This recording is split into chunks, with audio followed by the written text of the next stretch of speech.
Hi everyone, Rob B here with Rob D, and you're listening to the Property Podcast. Thanks so much for joining us. This week we are going to teach you all the tricks and tactics you need to know to be a successful remote investor. Whether you're in the Southeast, like me, or in Spain, like Rob right now. Remote investing doesn't have to be tricky, it doesn't have to be scary, and in about 30 minutes time, we hope you agree to.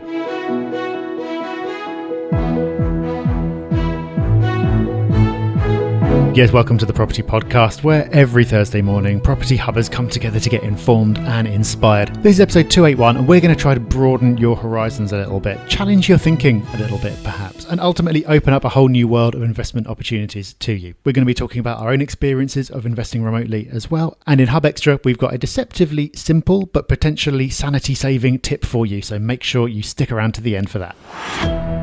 Okay, so news story of the week time now. And the headline reads, UK property market subdued as new housing minister appointed. Hope they're not linked, Rob. Well, if the new housing minister is responsible, don't worry, because there'll be another one along in a few weeks. But I don't think it is. This is a story from the Express. And this is off the back of data from RICS, which shows that in June, the number of newly agreed sales has declined year on year for the 16th successive month.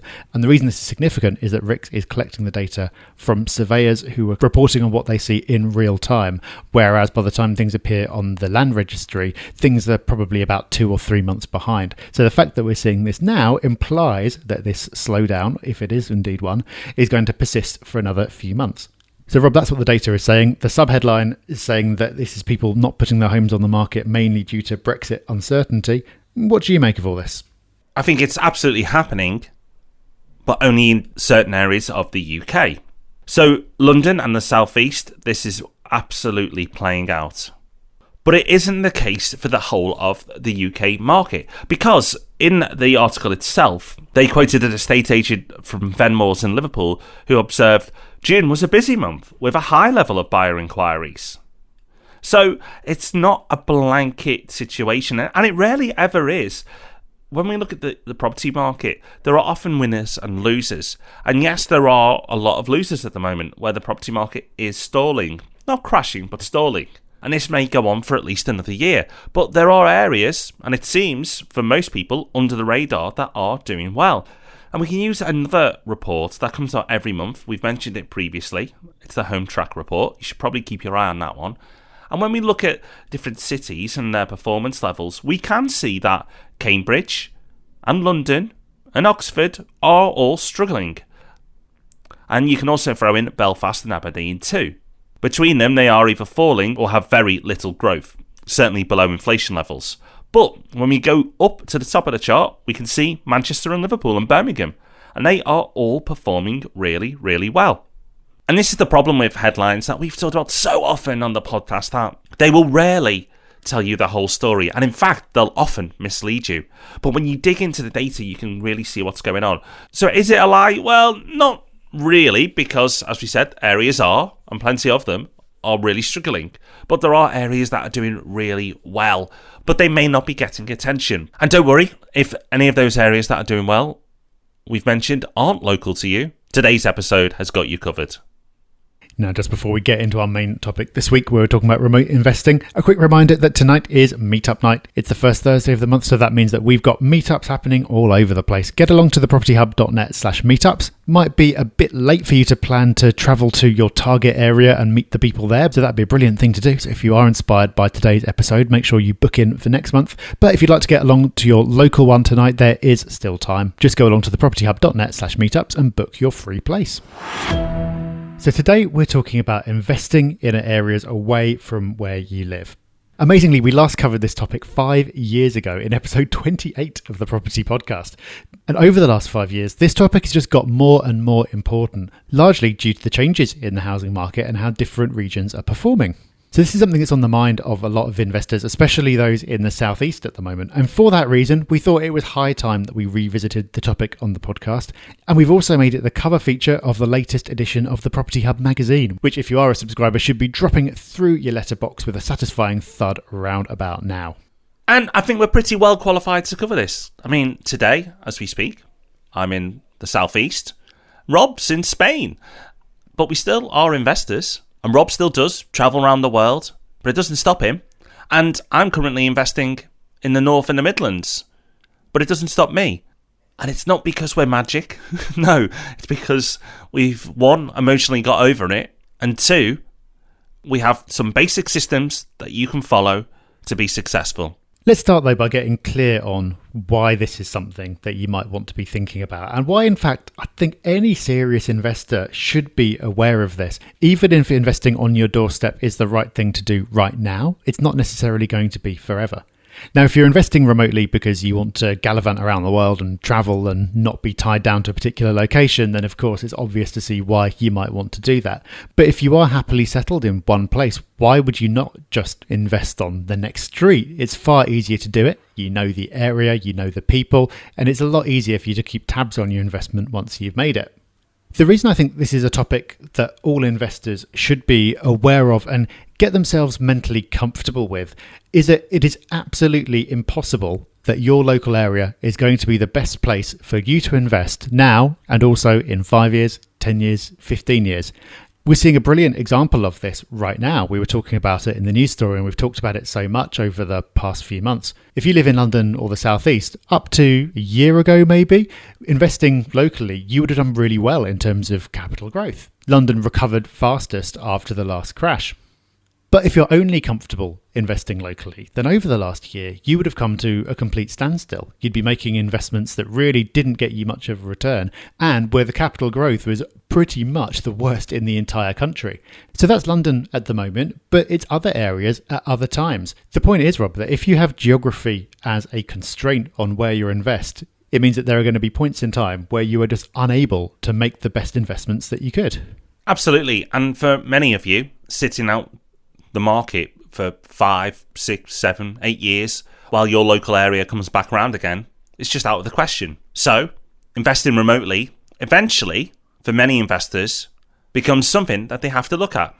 Now, you may not be brave enough to do this from the off, but hopefully after listening to today's episode, you'll have a bit more confidence and maybe at least start researching the possibility. So often, so many people struggle to get started. And often it's the most simple obstacles that stop them, such as which area to choose. Now, the great thing is there is so much data and information out there right now. We regularly talk about the market cycles in different areas on the podcast.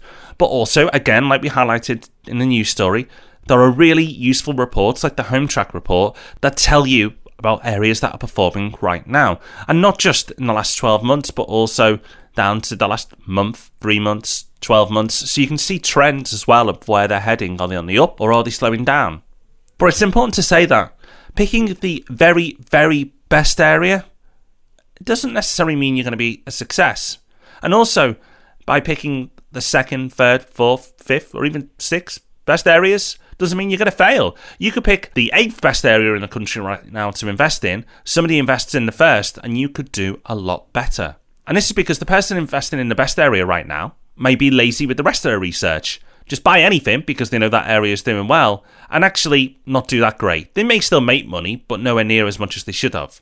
But the person who follows the rest of our advice and does the research and they only invest in the 8th best area, if they pick the best property and the best area of that city or town, they could do a lot better. So it's not just about picking an area. So don't get too fixated with that. As long as it's good and it's doing okay and better than what you've got locally, following the rest of this advice is just as important, if not more so.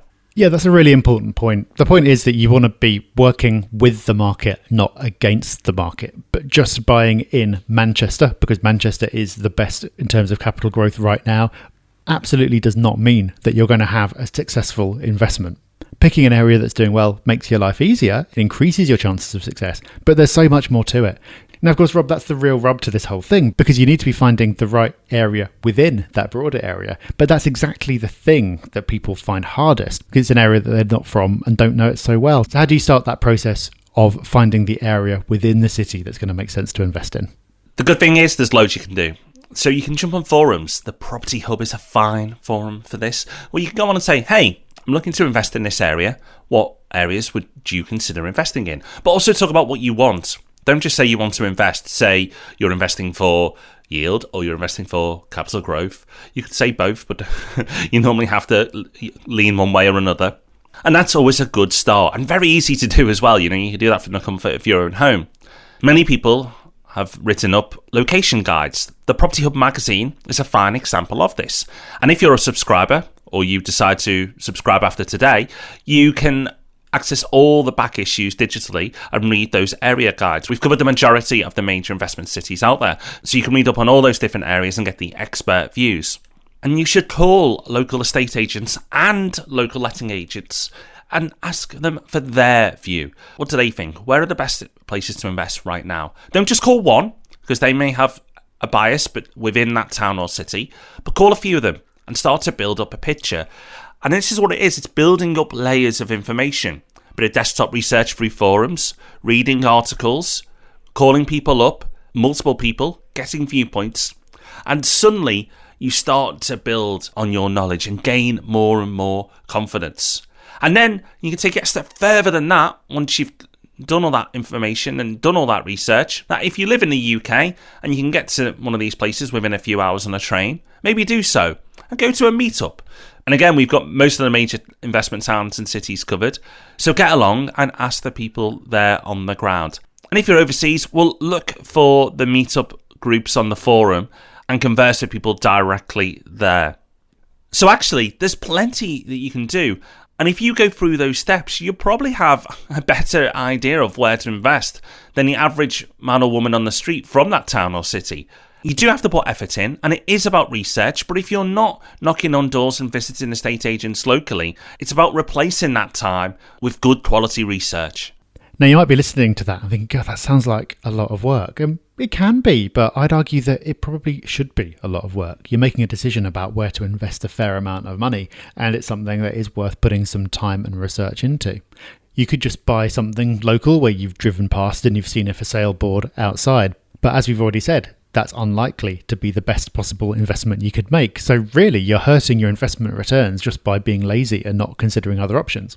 It's a bit like, say, you had a branch of Tesco at the end of your road and you go in and go, this seems to be a good shop and good prices and seems to be popular. I think I'll buy shares in Tesco. And then it's going to be easier for me to pop in and see how it's doing and decide if it seems to be getting more popular or less popular and make your investment decision on that basis. Now, in the world of stock market investing, almost nobody does that because it's not the sensible thing to do. You look at all the possible options that you could invest in and you do your research on those companies. You look at the financials, you look at their news stories, you see what brokers are saying. It's no different in property. So you do all this research on the areas, and that's absolutely key and critical. But remember, don't forget the basics. What applies locally applies nationally.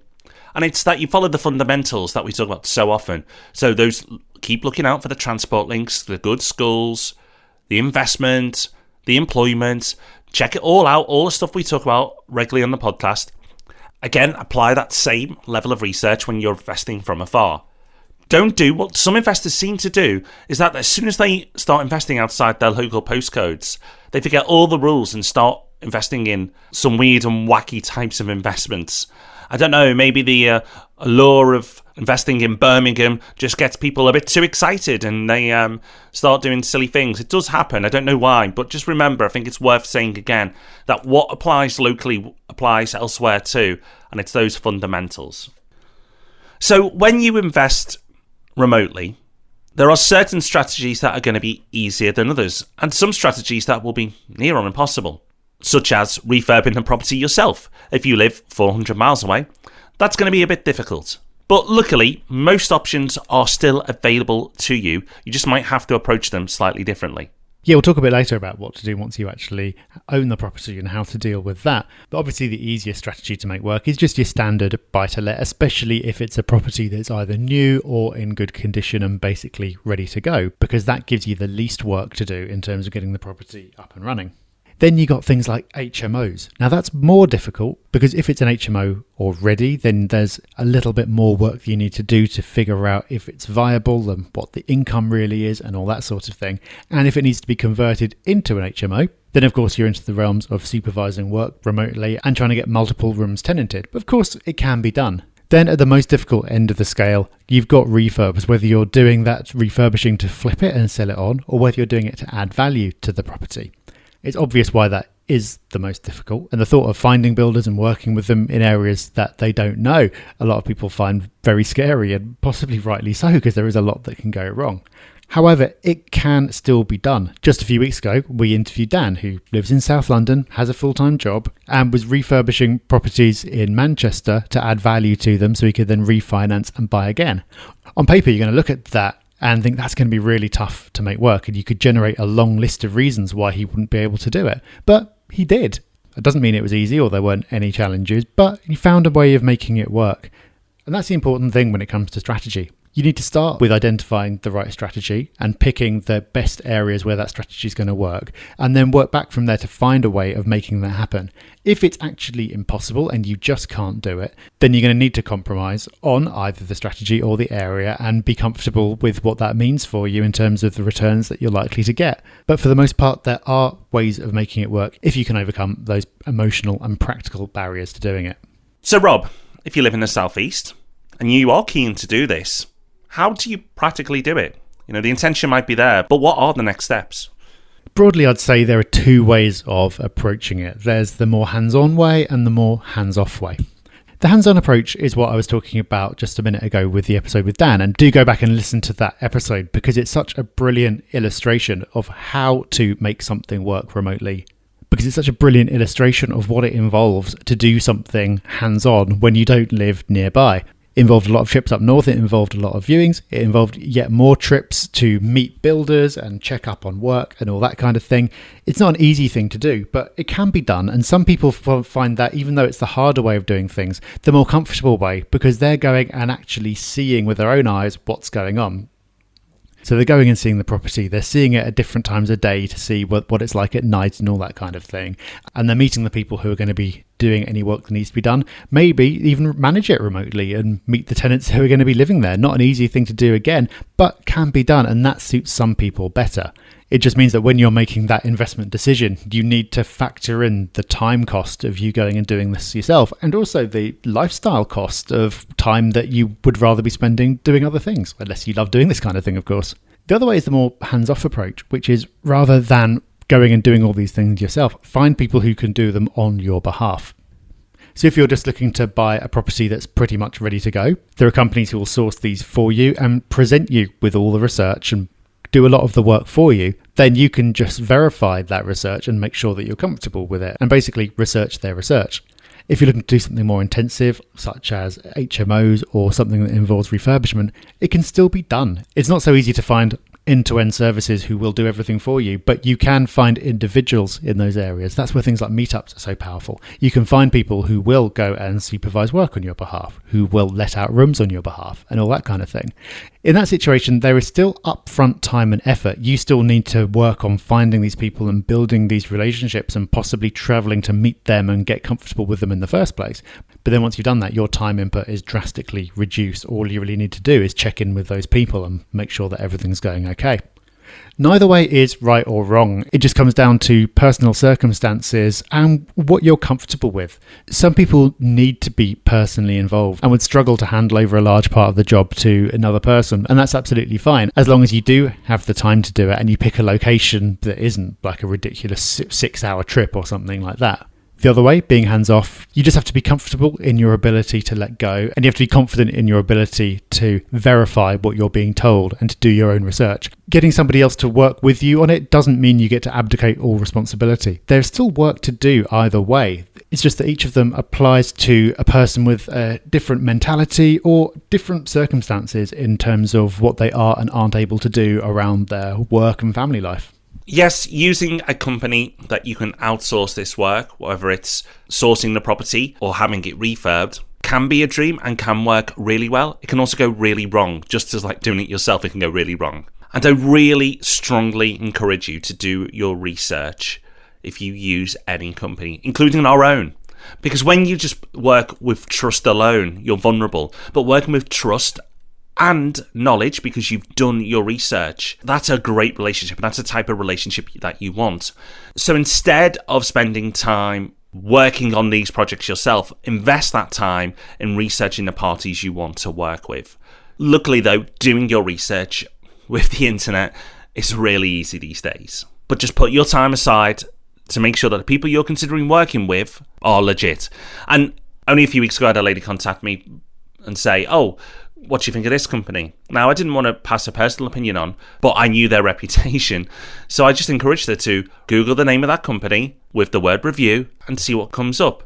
And she did, and she emailed me back and thanked me. It's that simple, though. It's not often hard to find out a bit of information on these companies. And yes, you have page 1 of Google. Really good companies can maybe put enough content out there to make sure everything is good on page 1. But check out page 2, page 3, page 4. Just make sure it's all good. Maybe ask around as well. Do you know anybody else who's worked with them? But doing that extra few steps will mean that you'll hopefully have that trust, but also that knowledge that these people are good to work with as well. Those two things combined make your chances of being a successful remote investor a lot higher. All right, so let's say you've made that investment one way or another and you own this property. Now you own a property that could be hundreds of miles away from where you live. What do you do with it? You need to get it tenanted, you need to deal with things that come up, and people have a lot of fear around this.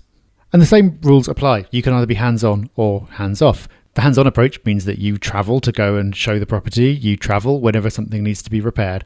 If you do want to be that hands-on once you own the property, that does limit you. Realistically, you're not going to do a 4-hour round trip to do a viewing or to go and make a minor repair. So if you do want to be hands-on to that extent, it does mean that you're just not going to be able to invest absolutely everywhere. And if being that hands-on is a deal breaker for you, then that's fine, as long as you're comfortable with the fact that you are to some extent limiting yourself and compromising on the returns that you could be getting at certain times in the cycle. If you want to be more hands-off though, Rob, it's all about finding the right letting agent to do the work for you. Absolutely. And again, it comes down to research. Not all letting agents are created equal. I can assure you of that. So don't just Google letting agent and start working with them, because they may not be very good. And actually, it may make your life even more difficult than self-managing. So do your research. Spend your time getting to know letting agents. Ask them about the things they do. Ask them about what they're going to commit to, the amount of checks they're going to do. Ask them about their qualifications. Do they have all qualifications or similar? Ask them about their experience of managing that type of property that you own. And also, again, look for reviews on them.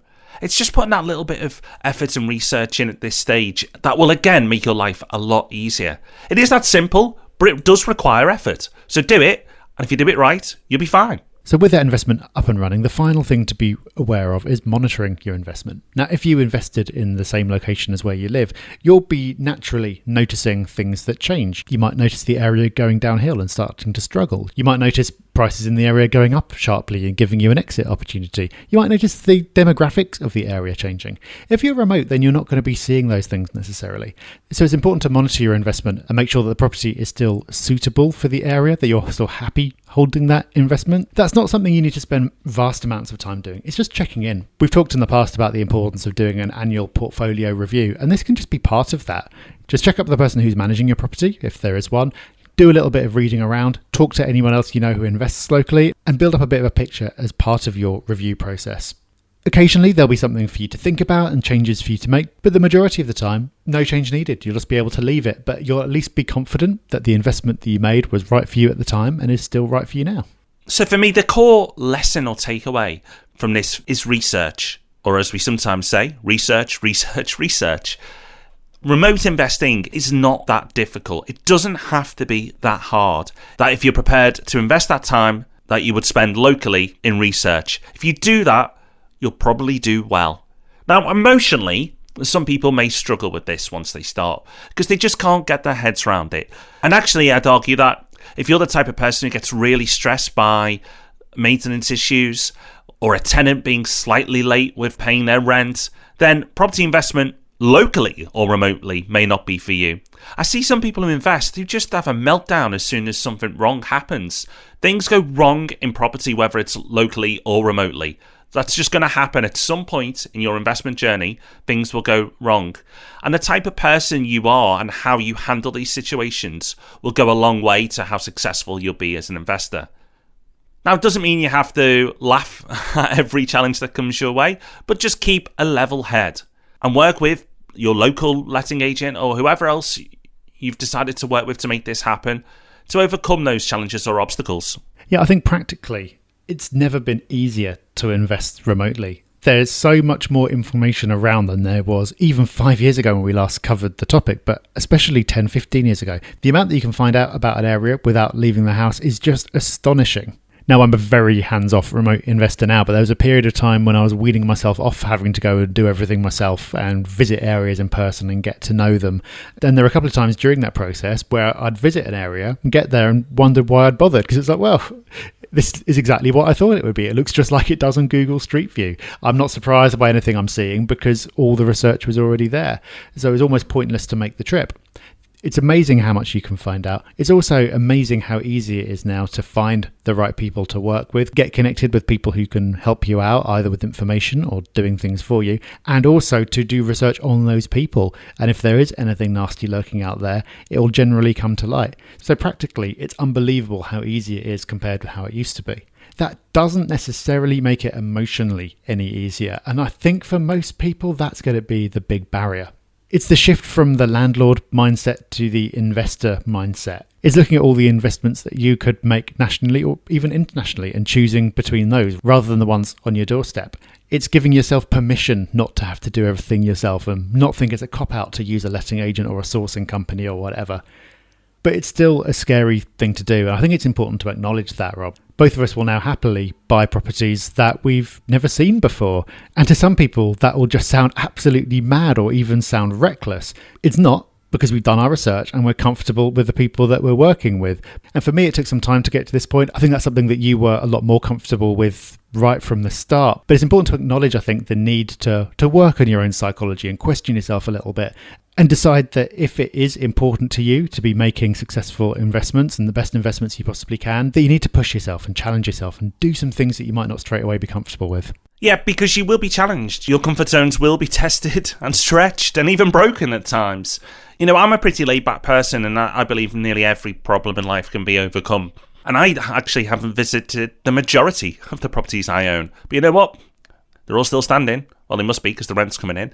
I have people checking them, and it's okay. But you will be tested at some point. I'm sure over the last 10, 11, 12, however many years it's been now, I've been tested.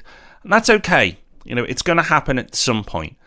But if you are one of those people who finds it a little bit more nerve-wracking than the average person, you can do a really simple exercise, which is to, before you invest, list down all the things that could go wrong.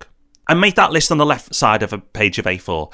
And then on the right side of the page of A4, list what you do to solve that. Now, if you don't know the answers, work with people to get the answers. So if you're working with a builder, ask them, what would you do in this case? If you're working with a sourcing company, ask them, what would you do in this case? Ask your letting agent, you know, if it's about after you own it, about things going wrong, what would happen in this scenario? And then by listing all the things that could go wrong, even if the chances of them are slim, and knowing what you would do in each of those events, you'll feel a lot more confident. And actually, you may be able to minimize the risks by going through that process as well. So the chances of those things happening may be reduced even further. I think that will help a lot of people because it's the unknowns that stress people out. It's like, oh, what happens if this or that happens? Well, you know what? Chances it won't, but get it out your head, get it onto paper, and then list all the solutions, and you will find it a lot easier. But remember, while it may sound daunting, and it feels like we've covered a lot in this episode, it isn't. We've covered this in a podcast, a single podcast. We've given you the main tools and tactics to be a successful remote investor. Is this absolutely everything? No. But if you follow everything that we've covered today, do you have a strong chance of success? Yes, you absolutely do. And by following what we've covered today, you also are far more likely to be a successful investor. Because as we said right at the beginning, the chances of your local area being a great place to invest always and forever are zero. It's not going to happen. And in fact, there will be times during the market cycle where your local area will be a blooming terrible place to invest. So open your mind and consider if investing remotely is for you. It doesn't have to be at the opposite end of the country. It could be just investing a couple of hours away. If you really struggle with this concept, maybe just being safe in the knowledge that you can get to somewhere within 2 hours will give you comfort, then great, do that. But certainly open up to different areas so you can be a more successful investor over the long term.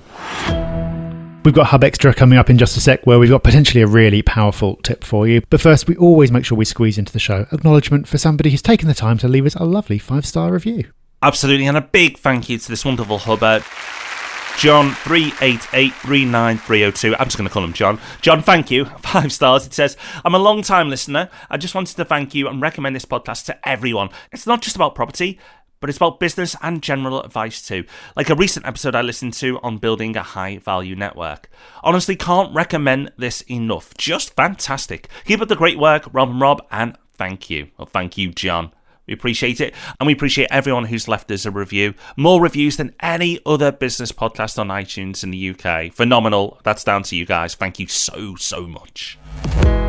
So it's Hub Extra time, and yes, it's our new fantastic, exciting feature where each and every week we give you something new and useful on the podcast, which is also backed up by the wonderful Hub Extra email, which lands in everybody's inbox Friday morning if you're a Property Hub member, which is free to be, so make sure you are. We aim to make it the most valuable email in your inbox each and every week. But let's give you the podcast version of it first. Rob, what have we got? What have we got this week? Have we got a tool, a tip, or something else? Well, this week we've got a bit of a tip, and this is something that I've done for a long time and I do by habit now. But if it's something that you don't do, I think this could make a really big difference. Now, most of us spend way too much time looking at our phones. We're checking them all the time, and that's because they're a really useful tool. Talk about investing remotely. A large part of the reason that it's so easy is that I'm in Spain right now and I can communicate with people as if they were next door to me. That's brilliant. But a smartphone is also an interruption machine. Every app on your phone, and I bet you've got at least 20 of them on there, will interrupt you about the tiniest thing. By default, when you install an app, it'll come up with a notification and it'll make a sound about everything. There might be a new friend on Facebook, a new connection on LinkedIn, a new photo that someone's uploaded to Instagram, and just about anything else you can think of. And what that can mean is that your phone is just constantly pinging and you're trying to get something done, but every couple of minutes you get pulled out of whatever you're trying to do because you've got an alert and you don't know whether it's something really important that you should be paying attention to, or it's just something that an app thinks is important because it's trying to steal your attention, but doesn't really matter to you right now. The solution to this is to go through every app on your phone, go into settings and turn off notifications for everything that you can possibly live with not knowing instantly. And for me, that is everything except the phone ringing. Chances are you're going to glance at your phone once an hour anyway when you pick it up to do something. At that time, you can check the notifications, but there's absolutely no need for you to be interrupted by the majority of things. So now, every time I install an app, the first thing I do after I install it is go into settings and turn off notifications, because I just don't need to know. And that sounds like something really trivial, but I reckon if you spend a couple of minutes going through and doing that right now, I think the difference that could make to your focus and the quality of the work that you do could be absolutely massive. Do not underestimate this tip. As Rob said, after this podcast, go and do it now. Notifications are there to steal your time. It's every app's job to get your attention and take your time and focus away, which means that it's stopping you, in a majority of cases, from achieving your goals and doing things more meaningful in life. Go through every single notification setting and take them off. It doesn't matter if you miss a like. It doesn't matter if you miss a message. It doesn't matter if you miss an email. In fact, delete the email app off your phone. The majority of the time, I don't have an email app on my phone. And you'd think of people who would need email, I'd be high up on the list. But no, you can live without it. Maybe have a bit of an audit of apps you've got on your phone as well. Like, do you need them? Do you really need them? Or are they holding you back? Are they stealing your time? And while you're at it, if you're an iPhone user, that silly news pop-up thing that Apple have now tried to put on everyone's phone, which tells you about breaking news stories, get rid of that. You don't need to know when Donald Trump's done something silly again. You can't change it. You can't ring up Donald and say, oh, why have you done that? You can't get angry with Theresa May because something's happened or something's not happened the way you wanted it to play out. It's going to stop you getting on with your day. So get rid of all your notifications, get rid of those silly news stories that pop up, and I promise you, if you do this, you will become a far more effective person. Sometimes the simple things that allow you to create the big wins. Go and do this one. So deceptively powerful tip, and you can find more great stuff in the Hub Extra email, the most valuable thing you'll receive all week, which you'll find in your inbox tomorrow morning if you're a Property Hub member. And if you're not a member, sign up. It's free. There's loads of great stuff. That is us done for this week. I hope we've given you some practical tips and maybe challenged your thinking a little bit as well. We'll be back to do that again, same time next week, and we've got Ask Rob and Rob on Tuesday. In the meantime, if you'd like to know what we do beyond the podcast, go to thepropertyhub.net/discover. Until we see you again, enjoy your week. Bye-bye. Bye-bye.